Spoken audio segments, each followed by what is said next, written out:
always 5 days a week, 11 a.m. Eastern on RotoWire YouTube. You may be watching us on Twitter as well, which is awesome, maybe even Facebook. But again, here we are.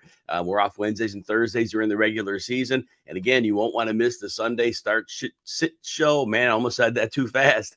You'll get the why when you get an answer, so you can make your best lineup decision. I'll give you everything I know, and you'll have your great knowledge, and you make the best decision, but at least I'll add a little bit to think about. All right, a little later in the show, we expect Anthony Cervino to come in, FF Faceoff and RotoWire. We'll be going over the top stories of week one. All right, I'm buying in. I bought in. It's Puka Nacua all day, every day. Wide receiver one rest of the season. Bye-bye, Justin Jefferson. All right, no, not bye-bye, Justin Jefferson, but think about this. The Cat has 35 targets through 2 games. We had 15 targets in week one, 10 for $119. And here we come. Now, 20 targets, 15 catches, 147 yards against the 49ers. And if the 20 targets wasn't enough, he had 2 rushing attempts for 4 more yards. So he's over 150 scrimmage yards in that game. I want to say I heard today that was obviously the most catches a player's had through 2 games. Where do the targets go from here? I mean, 35 targets in 2 games. I mean, clearly no Davante Adams never saw that, that type of work. So what happens when Cooper Kupp comes back? I mean, this is all in the mix of what's going on. Obviously right now, I mean, I don't know how high to rank Nacua, but on this type of usage, and with Sean McVay is a genius. I mean, he has this offense moving the ball against the 49ers. He had Kyron Williams playing great against them. Tutu Atwell's getting it done. I mean, Sean McVay is amazing, and Puka Nacua clearly is amazing as well, because he is 5th-round rookie, and he's dominating NFL competition. So, Charlene, good morning. Yep, Charlene's in the house. Appreciate that. Always good to see you or hear you. Anyway, so as we go through, so this is great for him. 200-yard games. I don't know what else to say, but I guess right now, conservatively inside the top 30 receivers, probably inside the top 24 receivers. The target share is going to be hard to extrapolate, and there are a lot of great established names that are in the top 24, but we may have to look at that as well. Anyway, congrats to Puka Nacua. Great start to the season. Fantasy managers who are rostering him, wheels up, take the win, and keep rolling forward. All right, the Buccaneers. So, all right, they've had 2 easy games, but who cares, right? They're performing. They played the Minnesota Vikings, abysmal defense. They played the Bears, maybe worse, but they've done it. Mike Evans, 6 for 66 and a touchdown against the Bears, 10 targets. I'm sorry, not against the Bears, the Vikings in week 1. Yesterday, 171 yards and a touchdown against the Bears. Nice catch and run. Just an outstanding start to the season for Mike Evans. He probably didn't have a 2-game stretch like this last year. I mean, he got that many yards in the 1 week 17 game or whatever it was, but it's a great start to the season. And fortunately for the Buccaneers, they haven't had a lethal pass rush yet, but I'm not going to throw shade on them. Chris Godwin, fine enough. 5 catches in each game, 50 yards in each game, 10 PPR points. We would have liked a little bit more, and I think that'll come eventually as the pass rush comes. When the team's under more pressure, I do think Godwin is seeing 9 targets a game and Godwin is seeing 7. I think those become either dead even or Godwin gets a little bit of an advantage. I think that would definitely happen. Charlene, you put in Jefferson and Addison 41 points, and a very nice job. Very nice. And so Godwin and Evans, they're going to, again, it's going to be game script dependent, right? Certainly Baker's going to have some down games, but so far he's got confidence. And I think if you're giving Baker Mayfield some confidence, I think that's a real positive. Let's go over to the Bengals game. So Joe Burrow obviously aggravated his calf injury during that game, and maybe it wasn't right in week 1, and maybe it wasn't right to begin the game. His start to the season certainly has been rough, to say the least. I mean, week 1, we could explain away. They played the Browns with all kinds of pressure packages and the weather. So we had a real nice, fair excuse. Now, Burrow somewhat gets it done for fantasy. Remember, a first half, again, He was less than 40 yards in the first half again, playing Baltimore without Marlon Humphrey to corner, without the safety Marcus Williams. And that was a bit of a problem. Now, he bails out his fantasy day by going to T. Higgins in the second half. Higgins goes for 889 and a pair of touchdowns on 12 targets.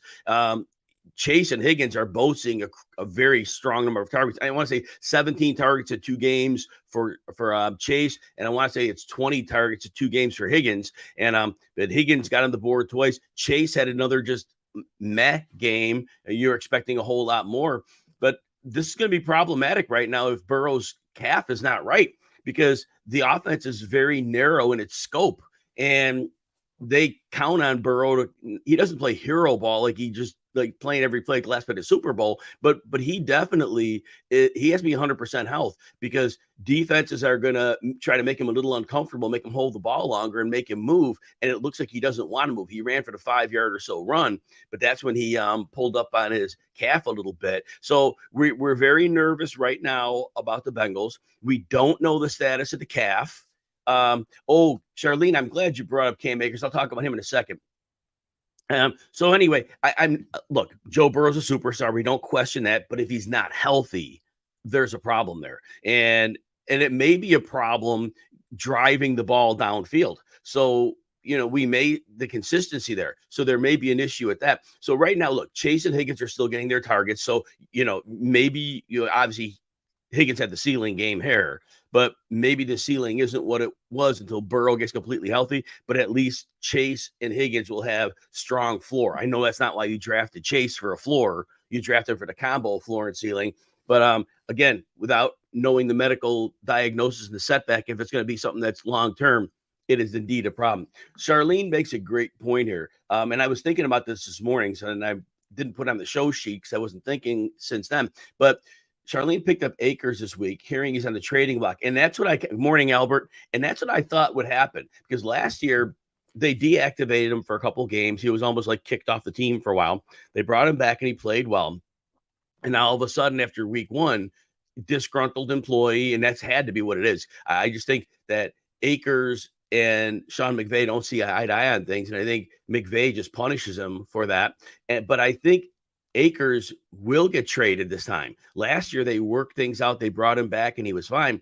I don't think they're fixing it this time. And I think they're good with Kyren Williams. So if Akers is out there, and there's no buzz today, if you have roster room for him, I do think you pick him up. He could end up in a much better situation than he was with the Rams. Look, he might not be Adrian Peterson in his prime, but Cam Akers he can catch the ball. He's a solid runner. If he has blocking, and if he's on a team that has a passing game, there are a number of teams that he's on the cheap. And there are some teams that could definitely make use of Cam Akers. So, you know what? Definitely take a speculative move. And I hope they trade him sooner rather than later. But yes, he could end up being a real factor here. Anyway, let's go next now. So the Bills. Josh Allen bounces back from his embarrassing performance. Now, this is what was nice about the Bills. The Bills in week 1, it was I used the word hero ball a minute ago. That's what Josh Allen did in week 1. He basically was throwing YOLO, just throwing it up there. And it was a game against the Jets. Once Aaron Rodgers was out, all they had to do was just play conservative. They would have won that game without a problem. Josh Allen played much more under control against the Raiders. They ran the ball well. They ran it extremely well. They were using heavy personnel packages, throwing when they needed to. Somebody asked me to start said about Gabe Davis. I said, I can't quantify telling you to start him. My gut tells me he's got a game coming here, but that's not quantifiable, to throw out a start sit advice. I felt like the way it would work was that a game against the Raiders wouldn't be able to stop much. And Allen would get some calculated throws, and it ended up working. And Gabe Davis said, fine, hopefully if you had him in a season long, you used him there. But I think you're starting him anyway in a season long. You drafted him as a wide receiver 3 anyway. But James Cook's the real story here. In week 1, I was encouraged. I heard some people saying, James Cook. Well, he was playing the Jets. I mean, in week 1, the Jets were a good matchup. Now, I know that Tony Pollard did really well against them, but that was a tough matchup. James Cook had a much better matchup, and he gets 21 touches, 159 scrimmage yards. And he's not. Now, here's the thing. James Cook, I don't think is going to be a factor at the goal line. If he's going to get touchdowns, they're going to have to be longer plays. So because we see both Damian Harris and Latavius Murray, they are both used at the goal line. So this is a problem in terms of Cook's overall upside, but the touch volume and the floor are going to be very good. They use him as a receiver and a runner. And so again, I'm considering him as a top 16 running back going forward. I know we talked him up in draft season. We said to draft him when he was going about 70 picks in, and then all of a sudden in mid-August, he went up to about pick 60. I still thought he was a fair pick at that point. Hopefully a number of you rostered him at this point because it really looks like, and I know it's 2 games, but this is what we saw with James Cook. This offense in the Bills, they always get their running backs yards before contact because of Josh Allen. It's just a matter of who could do something with it. And even in an easy matchup, their running backs couldn't always do that. Very good start for James Cook. Charlene, you picked up Elijah Moore. Yeah, Cooper, I don't think he's playing. I think the most recent report I heard was Cooper's not playing. And so Elijah Moore is a fine play. Now, if any of you are digging deep in the Monday night game and you had Cooper, Moore is rostered in a lot of leagues. If that's the case, Donovan Peoples-Jones is not the worst pickup in the world. Remember, the Steelers are starting the rookie Joey Porter. They're starting Patrick Peterson, who's well into his 30s. Both acclimating the new defense. Obviously, for a rookie, it's new, and for Peterson, it's obviously not the defense he was in. And I do think there's opportunity if you really are stuck and you have Cooper and you have nobody else. Donovan Peoples-Jones, of course, Elijah Moore is the preferred play, but if he's rostered, DPJ, consider him as well. Great call on that. All right. Anthony Cervino's in the house. Anthony, what's going on, Jim? Things are well. Week 2 is fun. Tell everybody how things are going. Doing great. Really great day of football yesterday, especially being a Cowboys fan. That shocked me a little bit. Let's talk about that. And by the way, good morning, KJ Frederick. Good to see you in the house as well. Anthony, talk about the Cowboys. What did you see yesterday?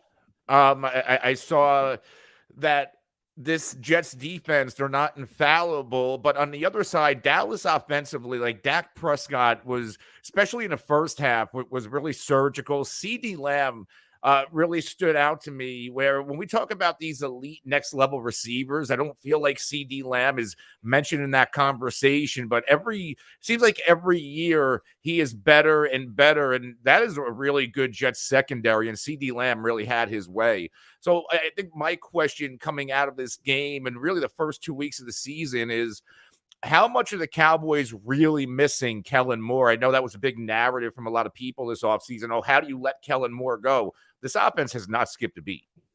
No, it has not skipped a beat. It's very exciting, and I don't know a lot of people saw that coming. And I noticed on a couple plays, I'm still going to rewatch the full film. I'm watching on the game mix, so I'm seeing a little bit here. But it looked to me, Anthony, you probably watched the game a little more closely than I did. Were they getting CeeDee Lamb open in the middle of the field a lot, or was there a lot of perimeter stuff? What were you seeing? A little bit of both. If they had CeeDee Lamb all over the place.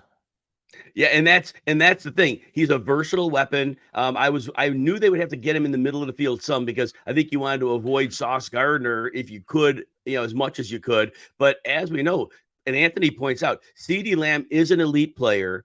And you're right, Anthony. He doesn't get the buzz. He doesn't get it at all. And he was still in the first round of fantasy drafts, but nobody puts him in the breath with the elite of the elite, including myself. Me too. I'm guilty of it. And I don't know why. Why is it that we're selling him short? Because I've sold him short too. Why are we doing that?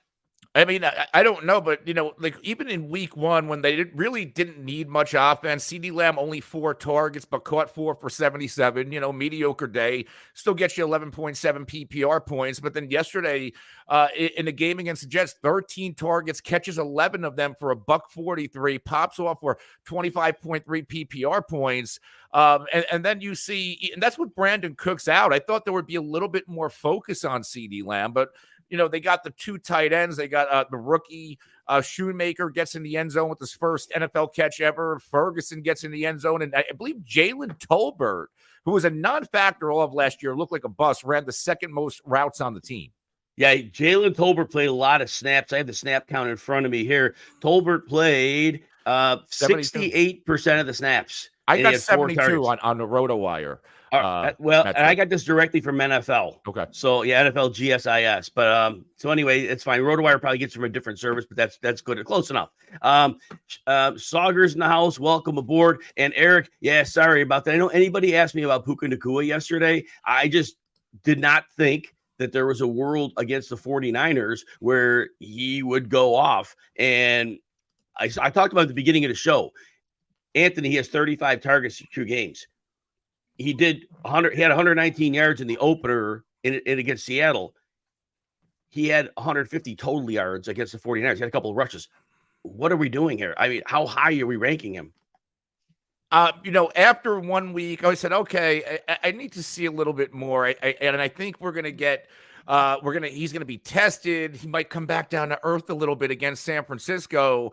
And then Puka Nacua shows up and 20 targets, 15 targets the first 2 NFL games, 25%. Like this is ridiculous. Like I don't know if we've ever seen these numbers before from an NFL player in his first 2 games. Is this a product of, and because my immediate reaction now is, well, is it just that Cooper Kupp spot in this offense? Is it just, can you just insert almost anybody in there? And if you have a competent quarterback like Matthew Stafford, he's going to get you going.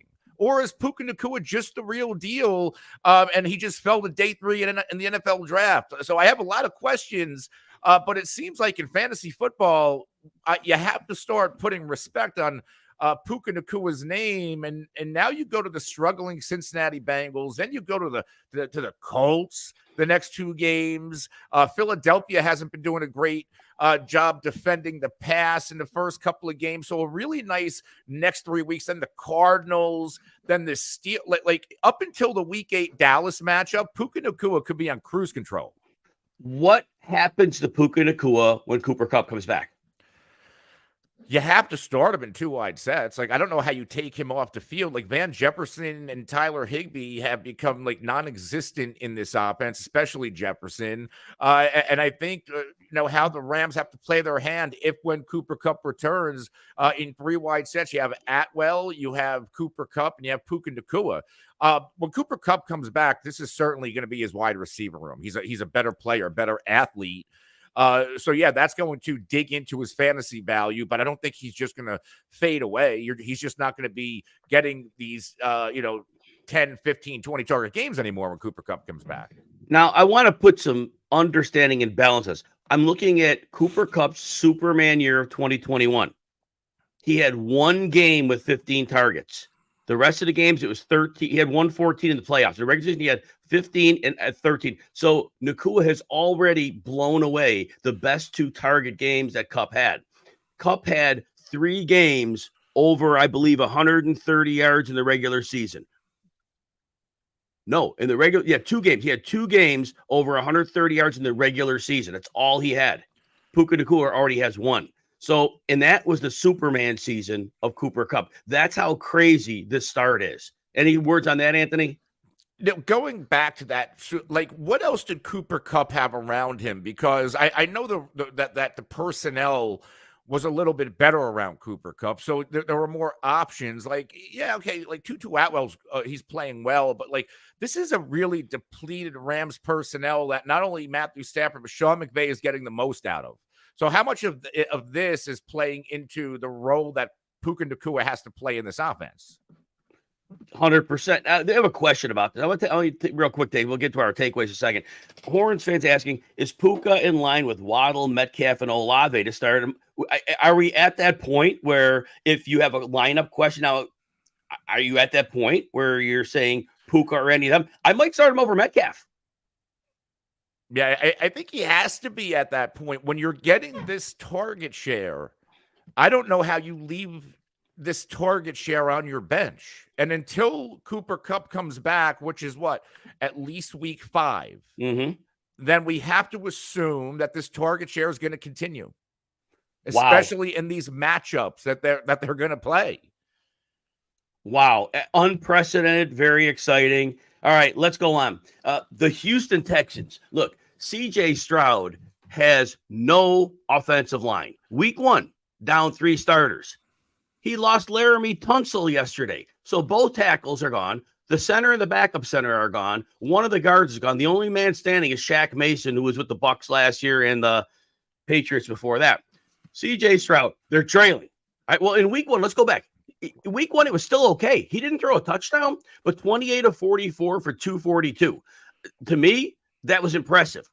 They play Indy, obviously a much softer matchup. But regardless, Indy was bringing the heat. Stroud was buying time. He was looking effective. He throws for 384 yards and 2 touchdowns. Second great game in a row for his receivers. Nico Collins went from 80 yards in the opener to 146 in a touchdown. Robert Woods went from 57 to 74 yards. Tank Dell went from 34 to 72 yards. What's going on here, Anthony? You know, I was not the biggest CJ Stroud guy coming in. I thought there was going to be more growing pains. I thought surely we'd have a better first couple of games out of the ground game, which has kind of been non-existent for the Houston Texans. And CJ Stroud is the one who is carrying this offense. Now, obviously, I'm going to keep going back to this. The Indianapolis Colts, not the best defense in the world, not the best team. And you're supposed to, if you're going to be good in this league, especially at quarterback, you need to shred these matchups. And that's exactly what CJ Stroud did.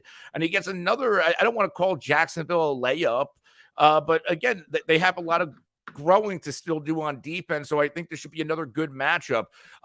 But, you know, in week 1 against Baltimore, the Ravens, really good defense. So I think we saw what we should have expected out of CJ Stroud with his 242 and 0 stat line. But it's nice that these 2 rookies, including Anthony Richardson before the injury, came out in this game. And they did show us some promise. Like, I see more in Richardson and Stroud than I do out of Bryce Young so far. Yes, and believe me, I ranked CJ Stroud low like everybody else did. Yeah. But the one thing I did say before we got into the season was Bryce Young looked like that quarterback that was probably going to be thrown to the middle of the field a lot, but that wasn't going to be positive because of his size. But CJ Stroud, I said, he looks like the more classic quarterback that's going to look to go from the outside in. Sure, he'll throw over the middle some, but he's looking to work the outside in the classic quarterback fashion. And his ability to buy time and his size, he's shown way better than I thought. I mean, like, I am not saying I called this. I did not at all. I had him as my quarterback 25, I think, or something like that. But the traits, and he came out the gate way faster than I could have imagined. Now they get Jacksonville this week on the road. And to me, that's still a positive matchup. So, and especially if Jacksonville can get their offense going, which we'll see what happens there. But yeah, CJ Stroud right now in your 2 quarterback leagues, I think you should have some pretty good level of confidence starting him, right, Anthony? Yeah, this week against Jacksonville, yeah. And did you talk about that Chiefs matchup yet? No, we will. That's going to be next. That's going to be next. So let's hang on. Let's take a couple things here. First, if you're enjoying the show, please consider hitting the like and subscribe button. If you're on RotoWire YouTube, if you can give Anthony a follow, it's at The Real NFL Guru. You could find me at Jim Coventry NFL. We just had a quick question. Anthony, would you drop Juju Smith-Schuster for some of the younger wide receivers, sleepers on waivers going into week 3? Like, depending on who it is, like, I think Juju is at the point where he's expendable. We're seeing, like, especially last night, where Gesicki had 5 catches. Hunter Henry looks like he's having a career rejuvenation in this offense. And Juju, he might be the odd man out. Like, they're using Demario Douglas, Kendrick Bourne. So, like, I think the only consistent target we can depend on might be Hunter Henry so far. So, depending on what young receivers you're looking to pick up, I think he's expendable. But I would do it for somebody who's been, like, kind of established in the first 2 games a little bit, where you can possibly depend on him moving forward. Now, we should talk a couple of injuries here before we get into that Chiefs-Jaguars game. So when we had the injuries from yesterday, first of all, Saquon Barkley at the end of the game injures his ankle. And obviously, they were doing, of course, x-rays never show anything. It's the MRI that really shows what's going on. But he's already listed doubtful for the Thursday night game. They have a short week anyway. So odds are, don't have confirmation yet, unless somebody else does, should be a high ankle sprain, more likely the way to help them off the field. Anthony, if what would the Giants do in this scenario offensively? Are they going to sign, like KJ Frederick asking, are they going to sign Hunter Fournette? Are they going to roll with what they have? What are you thinking?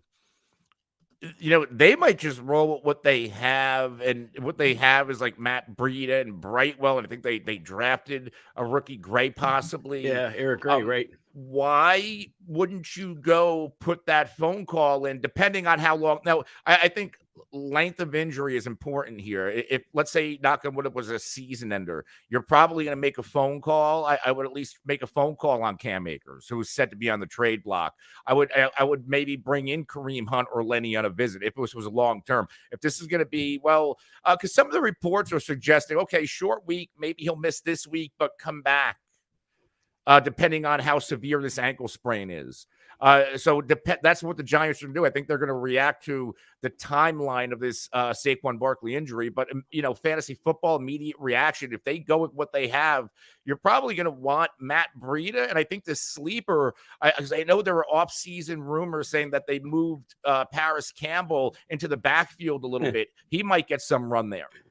Oh man, that would be great with his injury history, wouldn't it?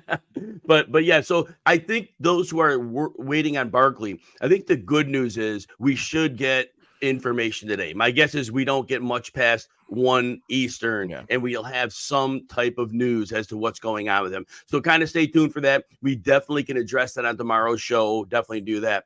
Now, we're going to go to the Chiefs Jaguars here. The Jaguars don't score a single touchdown on their home field against the Chiefs. Christian Kirk goes off here. Calvin Ridley, he had that great first half, 90 yards in week 1.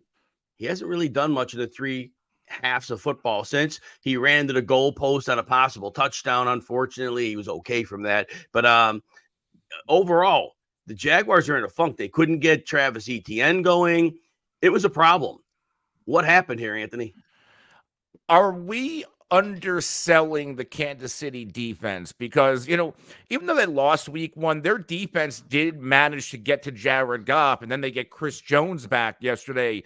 This defense is playing well, and we're not used to saying that about a Chiefs defense, at least early. Like, they're usually slow starters, and then we get close to the playoffs, and Spagnuolo works his magic. I feel like this might be one of the better Kansas City defenses that Patrick Mahomes has ever had. Because they won this week, not because of this offense. They won because of this defense. Trevor Lawrence had opportunities. Calvin Ridley had opportunities, but there were a lot of nice defensive plays that to kind of shut them out, which was a big-time surprise. Trevor Lawrence, 4 sacks, and I think an undersell here. Did Brandon Sheriff play? And if he did yesterday, how effectively? Because he was hurt in week 1. Right. I know one of the tackles from Jacksonville from last year is now in Kansas City, Juwan Taylor. Yep. And Cam Robinson is suspended for the first 4 games, so he's going to be out. Yeah. Sheriff did play, but like you said, he probably was limited. Yeah. And I want to say center Luke Fortner also played, but he was dinged up as well. So that certainly didn't help the equation. But, Ridley still he still had 8 targets, so it's not like he completely disappeared in this offense. It was just, I think they tried to game plan him out, and it worked. Zay Jones had 6 targets. He was a popular start yesterday. Yes. Didn't catch a single one of them. I think it was just a funk. Kansas City wanted to show up in this. Like, hey, Jacksonville played us real close in 2 games last year. Could have knocked our asses out of the playoffs. Let's show up here and let's impose our will early. Between the banged up and suspended player offensive line, the loss, like you said, Juwan Taylor, I think the Chiefs understood you could pressure. And the Chiefs' outside corners, L'Jarius Sneed and Trent McDuffie, they're very good. And if you're getting pressure on the quarterback and your corners are not giving easy windows to throw in, it's a difficult proposition, and you have to have some answers for that. And I still think the coaching staff has not learned to really utilize Travis Etienne as a wild card, because when you're seeing pressure like that and you have good corners, you've got to get him dynamically involved in the pass game. But that's not a Doug Peterson staple. The 5 catches last week were nice, but it's just not a staple. And he could be the straw that stirs the drink, but they're not going that way. And so they'll figure some things out. Like you said, Anthony, I think more than anything else, the Chiefs defense is underrated, and we definitely need to see that when Chris Jones is in there, it changes everything because the other players around him can do their jobs instead of going outside of their comfort zone. Before we get to the Chiefs, actually, Joanna, we'll bring up Brian Robinson after this. I think that's good. We'll talk about him. And let's talk about the Chiefs now. So no particular player has a big game. Now, here's what's funny, Anthony. Mahomes has a 300-yard game and 2 touchdowns, it was like boring. When Patrick Mahomes just throws for 300 and 2 touchdowns, it's like, oh, ho hum. Kelsey did drop a touchdown in the right corner of the end zone that would have given a second touchdown in the game. So that, so that's good there, but he could have had another one. But everybody else, everybody kind of did a little bit. Kelsey was clearly working his way back, which is fine. Didn't expect probably 100%, but he scored. So, he cashed for fantasy for you. Running game, late in the game, Pacheco got it done. He helped grind the clock out, which that was a beautiful thing. But overall, it was a ho-hum game for the Chiefs, but they won a big game on the road. Thoughts, Anthony? 11 different Kansas City Chief pass catchers caught one pass, plus 12 different Chiefs were targeted. The one who didn't catch it was Richie James. But like I said last year and going into this year, okay, you take away Tyreek Hill, as long as they have Travis Kelsey, everything's going to be fine, because we see Patrick Mahomes distribute the ball like a point guard. And that's exactly what he did last year en route to his best season and a Super Bowl. And now we're seeing with Kelsey back, him just distribute the ball. No big deal. Nobody really has that big game. Sky Moore, 70 yards, 3 catches. Justin Watson, 3 for 62. Everybody else had fewer than 38 yards, including Travis Kelsey, who caught that touchdown. So I think this is what we're going to expect. Even last year, I don't have it in front of me, Juju Smith-Schuster was their most productive receiver, and I don't think he finished as a wide receiver too. No, I think he flirted with 800 yards. Exactly. So good call on that. You're right. And they didn't, that post Tyreek Hill, that's what it became. Now, the good news for Chiefs fans is Kelsey will get healthier each week. Yeah. And as he gets healthier, the ceiling of the offense continues to go up. And so, but this is probably as bad as it gets, and it wasn't bad. It was okay. And Sky Moore had a long catch, which that was kind of nice to see him have a little production with that. I'm going to go off the show because Joanna brings up a really great point. I'm going to read what she said here. Joanna was impressed with Brian Robinson. He was running differently, and I like that comment specifically. He seems matchup proof now. Joanna thinks he'll be an RB1 by the end of the season. I like the fact how you mentioned he ran differently. Until you said that, I was kind of watching. I was kind of like with an eyebrow raised. Normally, he's like that cloud of dust guy. He actually looked like he had a little more explosiveness and pop to his game. A couple runs he took to the outside, and he really got the shoulder down and was running with authority. And it was a back I hadn't seen. And last year, we don't really know what he was because the poor man got shot multiple times. So it is entirely possible he never was 100%, but he had to get on the field because he wanted his NFL job. And so, he hurried back. So it's a really great point. Anthony, what are your thoughts on Brian Robinson?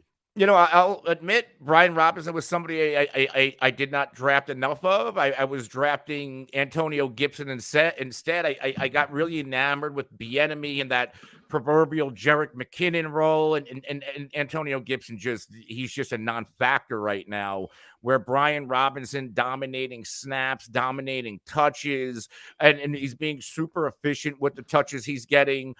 Double-digit PPR points, at least 13.6 in the first 2 games of the year, 3 touchdowns total in the first 2 games of the year.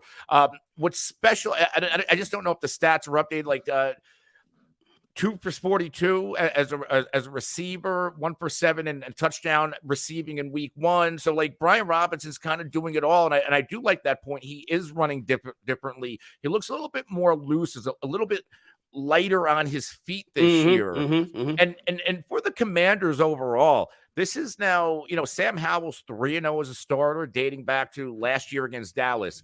The first 2 games of this year, he has won from behind fashion. So, I don't know what to make because the Commanders are in a really tough division with Dallas and Philly. Look what the Giants did coming back yesterday. But it's almost like the NFC East of the early 90s coming back.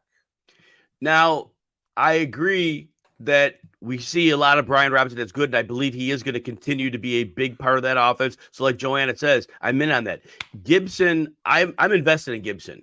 And I'm looking for a silver lining here. The silver lining was his snap share went up from 35 to 48%. So there was that. And he was extremely shot out of a cannon on a screen pass he caught. And somebody got his ankle barely. It would have been a long touchdown catch. So Eric Bieniemy certainly saw that. And so I think they're going to be tougher games because, look, they started with Arizona and Denver, who's obviously not a tough team. And there's going to be time for Gibson. Robinson has his role, and he's going to be just fine, like Joanna said. But I do think when the games get tougher, Anthony, you point out they'll play some games against the Dallases and the Phillies of the world. But Gibson's going to be a tough ride this season. He's going to have game script on his side to get reception. I know Brian Robinson's catching the ball, but Gibson with the ball as a receiver is special. But right now, it's going to be tough to start him in a regular 12-team league with like one flex. That's going to be a tough sell. You got Buffalo and Philly coming up the next 2 weeks. So that there are two very much game script sides for Antonio Gibson if Buffalo comes out and plays like they did this past weekend, and obviously Philly's Philly. Now, Anthony, we had a couple of questions. KJ Frederick having a little while ago. It was, who's a better waiver pickup this week, Breida, Gus Edwards, or Justice Hill? Obviously Breida, because I just feel like if Saquon is not going to play this week and a few more weeks, and it looks like that's the case, at least for this week, Breida should be the starting running back, because even if the Giants brought somebody in, they're playing San Francisco in like 3 days. So they're going to go with what they have on their roster for this week. As far as the Ravens backfield, I think it's too jumbled. Like last week, it was Justice Hill getting to, and now this week we see Gus Edwards be the featured guy. So like, the Baltimore backfield is like, you pick one up and hopefully you start the right one if you need to start them, because I just don't know how to dissect that situation right now. I don't understand the usage of the backfield in Baltimore.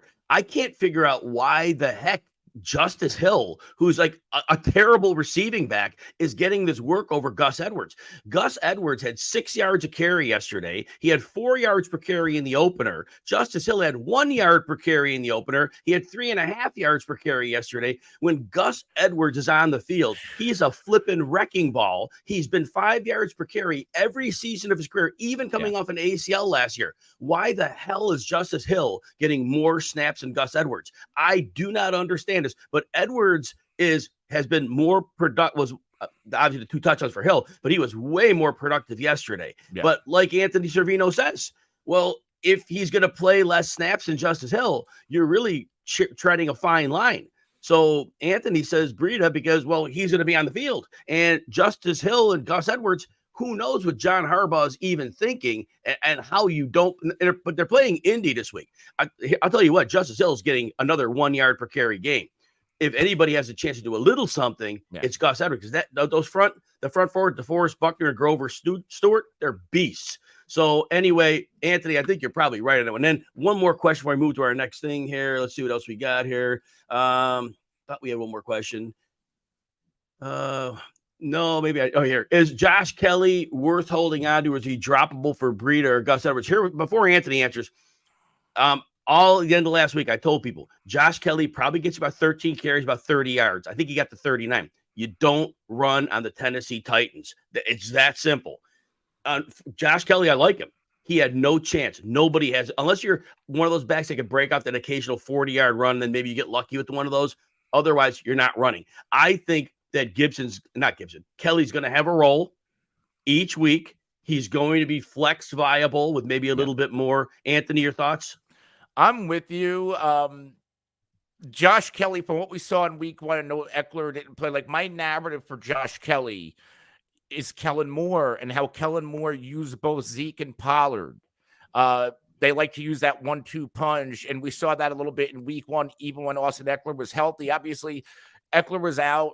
Josh Kelly insert him into one of the best run defenses in the NFL. I think if we started him to fantasy, we expected him or wanted him to score a touchdown, because I don't think the yards were coming. But Josh Kelly's going to have a role for the rest of this season behind Austin Eckler. I do think that there is a, quote, Ezekiel Elliott role, and it's Josh Kelly in this offense. 100% on that as well. So yeah, again, don't drop him. He's going to be fine. He's a powerful enough running back, and in that system, he's going to have room to run. Tracy's asking, based on that, how long Eckler's supposed to be out. The report I heard yesterday is there's a chance he plays next week. So I would say 50-50 next week. But the fact they're saying that, maybe one more missed game, maybe he plays. But I would think, based on the rumblings, it's probably a maximum of one more missed game. Anthony, do you see it differently? No, but, the Chargers are facing an 0-2 start. They, Brandon Staley's job's got to be on the hot seat. So I think if it's 50-50, maybe Eckler's out there. Yes, yes, exactly. Because they're in desperation mode. Believe it, 2 weeks into the season, they got to win some football games. DJ Moore ended up being fine. It would have liked more. More. Had to go play on words there. 7 targets. He does go over 100 yards. They didn't get him the ball nearly enough, is what it is. But for fantasy, at least he came through for you.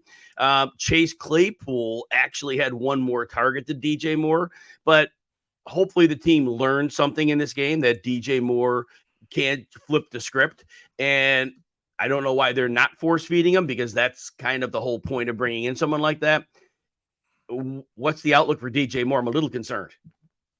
Yeah, I'm concerned because they're misusing Justin Fields, right? Like Justin Fields, and I don't know if this is on him. I don't know if they're not designing the plays correct, but like I think he had his fewest rushes in the game in like a couple of years. And the last time he had like around 4 rushes in the game, he was hurt. So they're not using Justin Fields' skill set in his favor. They're not forcing the wide receiver you gave up, I believe, a first-round pick to get the football. How much of this is on the fact that, like, Matt Eberflus, I get he's the head coach, but he's not really an offensive-minded head coach, and we always hear the narrative, like, you want to pair these young dynamic quarterbacks with a dynamic young head coach and offensive mind. And you know what? I live in Chicago, okay? When I was growing up, I was probably 9 years old. I loved the NFL. I hated the Bears. I figured out at 9 years old, they don't hire sharp football people. They never hired sharp football. You know what? Their best hire ever was Buddy Ryan. Talk about Ditka all day long. Big motivator, won a Super Bowl. Buddy Ryan won that Super Bowl. No offense, Mike Dick, but Buddy Ryan, Buddy Ryan. And I think they lucked into him. But overall, now, the regime now, I'm giving him, a little credit for bringing some, but again, coaching staff, I don't know that you don't hire a defensive head coach when you have a project quarterback, and maybe that's some of the issue. Anthony, any other stories that came from your mind yesterday that you definitely wanted to talk about?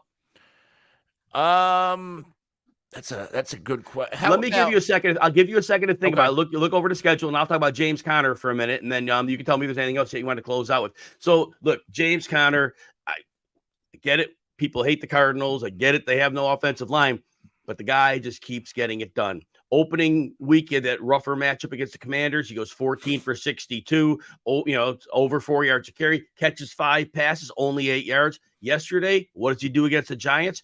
23 carries, goes over 100 and a touchdown. They didn't really use him in the passing game, but the whole point was all along, James Conner is going to miss you 3 games a year. It's a way of life. Deal with it, be ready for it, have depth. But when he's on the field, in each of the last 2 seasons in PPR, per game basis, he's been the RB9. Nothing's changing here. He had an awful line last year. He has an awful line this year. He had no quarterback in the last 4 or 5 games. He has no Josh Dobbs. And so James Conner gets it done. Start him if you have him with confidence. There will be an occasional week where it doesn't get done, but for the most part, he's playing. Anthony, any final thoughts before we talk about tonight's game or games? Green Bay, Atlanta. Number one, I feel like I completely was off on Jordan Love. Obviously, they lost the game yesterday, but Jordan Love is outperforming my expectation of him. And he's doing it without Christian Watson. And they almost won that game yesterday without Aaron Jones. Now, I do believe A.J. Dillon, the guy gets hype every year. I think he's just a guy. Yes. He's declined every year since he started. And on the other side, the Atlanta Falcons, I picked them to win that division. The Atlanta Falcons, 2-0 at home, the way they're winning, the way they came back and won that football game. I think we saw a little bit of a step forward from Desmond Ridder. Bijan Robinson looks as advertised. And Drake London, nice game, but I think he's the guy we need to temper expectations on. Like when somebody was asking earlier, if you start, Puka Nacua over this receiver or that receiver, I think Drake London is a guy and probably start Puka Nacua over every single time. Yes, 6 for 67 and 1 yesterday, but only 7 targets. This isn't a high volume offense for throwing the football. So I think that as good as the Falcons are going to play, this is Bijan Robinson's offense, and then it's everybody else. Yes, exactly. It's Bijan Robinson's offense. And man, he looks so good. So good. Anthony, do you have time to go over tonight's games? Yeah. If you don't, Yeah. All right, good. All right. So we have 2 games tonight, and we'll talk about these a little bit. Charlie keeps throwing us the Calvin Austin loves that 4.35 speed. And Sauger wants to know about the game scripts for tonight. So Sauger, we'll start out here. We have the New Orleans Saints at the Carolina Panthers. And I think the fact that New Orleans on the road, there's importance to that. New Orleans has been one of those teams over the years. They've been a bit better at home than on the road. Carolina defensively, they're going to be without J.C. Horn. That's a big one because realistically, the run defense of Carolina is getting better each year. They're a solid run defense. Frankie Louvu at linebacker. Derek Brown has really become a game wrecker in the interior defensive line. And we have another game without Alvin Kamara. So the Saints, I think, can come in and throw. Now, the offensive line is going to have to protect Anthony. Trevor Penning, the left tackle, we gave him a pass on injury last year. He looked awful last week. Carolina, Brian Burns, they can bring a pass rush, not always consistent. I think the Saints come out throwing like they did last week against Tennessee. What are your thoughts on how this game shapes up? I'm a little bit worried about this game from a fantasy football perspective. Like I'm not in love with anybody in particular because you brought up the home and away splits for the Saints. This defense is really good at home, but maybe, especially with how the Panthers ran the ball last week, maybe they can get going. We just really don't know there. I think this is going to be a lower scoring game in Carolina. The Carolina defense is usually what has been carrying them. They still have that young rookie quarterback. So this could be a slower pace game where, I get it. Maybe the Saints try to throw the ball, but I think Carolina tries to slow the football game down and win it with defense. Now, another point that's very important as we break down this game, Anthony, is both offensive guards, Brady Christensen and Austin Corbett, are out for the Panthers. And they're going to want to run Miles Sanders here. And it's on the flip point, the Saints defense has always been good, but they lost a lot of players in the offseason. And they brought in guys who are more rotational players who are now expected to play a full game. So that is going to be the break point of this game. With the 2 missing tackles, can the Panthers get enough going on the ground to be able to shorten the game? That said, I think the Panthers, still with Bryce Young, that's going to be a problem because Tyrann Mathieu is sitting in the secondary at safety. And we saw, was it Von Bell last week? I think Von Bell picked Bryce Young's pocket twice, knowing he just tricked the rookie who wanted to throw in the middle of the field. Well, if there's somebody who's savvy about baiting a quarterback, even at his advanced age, it's Tyrann Mathieu. And the receiver power in Carolina is not very good, and Marshawn Lattimore will take care of one side of the field there. I think Carolina is going to be in very big trouble trying to score points, despite what Anthony says. And Anthony, I agree with you. New Orleans defense on the road, not great. But if they don't get a bigger game out of Miles Sanders, how are they going to do it? Yeah. So what do you think? Betting wise, the under is cash in 5 straight games in these matchups. So I'm not expecting a lot of points either way. Right. And then, I think the same. So the Saints, it's kind of the same deal, right? So J.C. Horn being out helps. And the fact that the Saints have 3 very, very good receivers. Obviously, Chris Olave, Michael Thomas, and Rashid Shaheed, and Juwan Johnson's a good weapon. I do worry about Derek Carr on the road, but I don't know if the Panthers are going to be able to get enough consistent pressure to make him miserable, because that's the whole point. If you could get the pressure consistently, he's in trouble. I don't think they get enough pressure on him. And so I think New Orleans scores enough to win this game. But like you say, Anthony, low scoring game. I'm looking at something along the lines of 17-13. How about you? Yeah, I'm with you. And even looking at the, 10-7, actually Carolina's, they won 3 out of the past 4. They also covered in those 3 games, but they were 10-7 games, 22-14, 18-10, 26-7. Those are the past 4 final scores. So I can see something within that lower scoring where in fantasy, I think I'm fading a lot of these players. Correct on that for sure. Obviously, Chris Olave, you're playing him, and you're very happy that J.C. Horn is out because he should be fine. But you're right. The ancillary players may be the ones that definitely have a problem here. And I don't like Jamal Williams here. He's going to get some volume. So if you need him for volume, I understand. But again, the run defense for the Panthers is getting better each year, and they're not a pushover in any way, shape, or form. Time for the Browns Steelers, or you got to run? No, let's go. Let's do it. All right. So Browns against the Steelers. Browns have been a mild favorite in this one on the road. As we saw the Steelers in week 1, they couldn't hang with the 49ers at all. That offense that looked great in the preseason was horrible. They will be without Deontay Johnson. I do want to point out the Steelers on defense. Cam Hayward, defensive end, he is one of the stalwarts of their run defense. He is missing this game. In terms of the Brown side of the ball, it looks like Amari Cooper may not play. So first of all, what are you expecting from the Pittsburgh offense at home against this Jim Schwartz defense that had all kinds of disguise, all kinds of pressure packages, and all kinds of press man coverage? What are you expecting from Pittsburgh? I'm all in, and I got a little bit of heat on it in my show and on Twitter.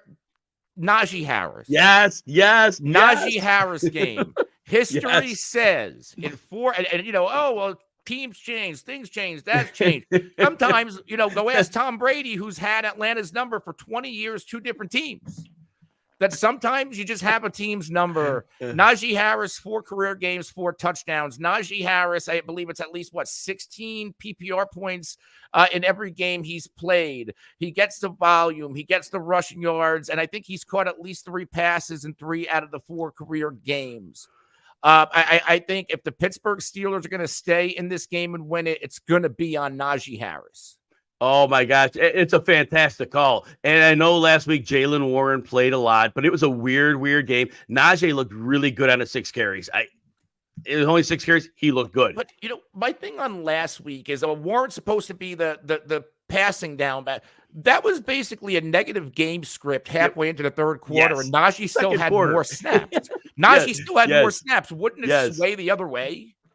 Yeah, Najee should be heavily used here. I'm totally with you on this one. And I think a lot of people that were looking for that Jaylen Warren bandwagon, I don't think that one, he's going to play, and he's a fine player. But Najee Harris is a sustaining back, and that's ultimately what they need. And Najee had 52 to 40% of the snaps. And like you said, the game script was the best that Warren could have hoped for, and that was all he got. So like Anthony, I do think it's a heavy Najee Harris game. I am a little worried about George Pickens here because of the pass rush and pressure and the press man, Denzel Ward or Martin Emerson will play on him. Now, we know Pickens could beat them both, but with the pressure coming fast on Kenny Pickett, that's going to be a problem for Pickett, and that's going to be the thing that causes the issue. Now, Allen Robinson functioned very well in the slot last week. And I know Charlene loves Calvin Austin, but I don't know if they'll have time to get to the speed receiver. But I do think that if you're going to get a number of catches out of Allen Robinson here, just so that Pickett can get the ball out.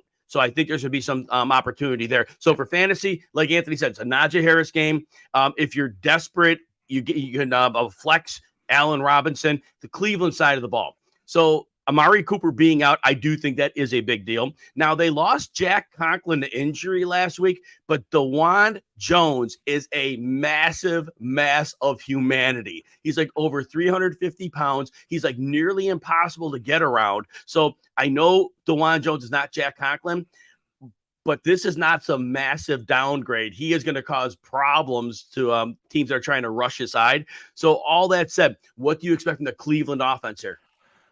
No Amari Cooper, and I'm going to expect him not to play or be limited. I think this could be a little bit of a coming out party for Elijah Moore, and he's versatile. They line him up all around the formation. So I like Elijah Moore tonight. But just on the other, like this could also be a Nick Chubb game. If you look at the history between these two teams, Nick Chubb normally gets going in these matchups. In 4 out of his past 6 games, he gets into the end zone. He gets you big yards. yards. Now there were 2 games, I believe, I think it was January 22 and October of 21, like that season, where a little bit underwhelming. But again, 4 out of his past 6, Nick Chubb really gets going against the Pittsburgh Steelers. So I like both top running backs tonight to score a touchdown and really contribute in the yards category. Like I would take the over on their main line, rushing yards, carries, and anytime touchdown on both. And so I'm completely on those, whereas like the Carolina game, a little bit worried about fantasy performances. These running backs in this Pittsburgh game, like give me the old ground and pound football with Pittsburgh and Cleveland. Yes. Now, I'm reiterating the point I made earlier. With Cam Hayward out for the run defense for the Steelers, that makes it even better for Nick Chubb. And they're going to lean on him. This is a road game. This is a divisional game, an AFC North battle. And Sauger's asking about Najee over 67.5 rushing plus receiving. Yeah, I think he has to get 80-plus yards in this game, Anthony. Quick thought? Yeah, I think that, like I said, like if you go back and look what Najee has done in the 4 career games, he's given you 80 plus 10, 56 plus 5. So that one under 188 and 18, and then 91 and 29. So 3 out of the 4 would have hit that number. And Anthony's also good call on Elijah Moore. The way they utilize and get his 4.35 speed, his 90th percentile agility into play, it is a very, very wonderful thing to see. Then they got him started last week. I do think they continue to use his speed to their asset this week. So who's going to win this game? Who's going to win the game? It's in Pittsburgh. Yes. I think for the fact that it's in Pittsburgh, I'm going to go with the Steelers. The over and under is 38 on this one. What do you think on that? I think it goes over. That's a low total, and I think that could go over. Like, because 38, so what, 20-19 game, and the over hits. I was thinking slight over on this one. And Anthony, I get it. The Steelers are at home. Mike Tomlin's an amazing coach. I think the Browns are something special here. The Cooper injury scares me, but I think their defense is for real. And I think Nick Chubb is Superman. But I could see it going either way. It's going to be close. Like Anthony says. I probably won't touch the line, like the money line on this game. I like the total. And again, I'm more of a props guy. The sleeper touchdown scorer prop in Njoku, he has scored a touchdown in 3 straight games in this matchup.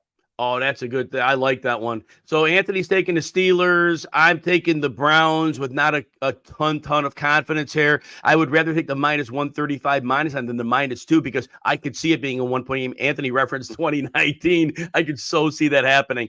All right, Anthony, we enjoy having you every Monday. You could follow Anthony at The Real NFL Guru. Where can they find your work?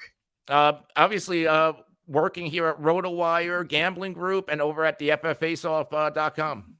All right, everyone. For Anthony Cervino, I'm Jim Coventry. Enjoy the games, and we'll see you tomorrow. Have a great day.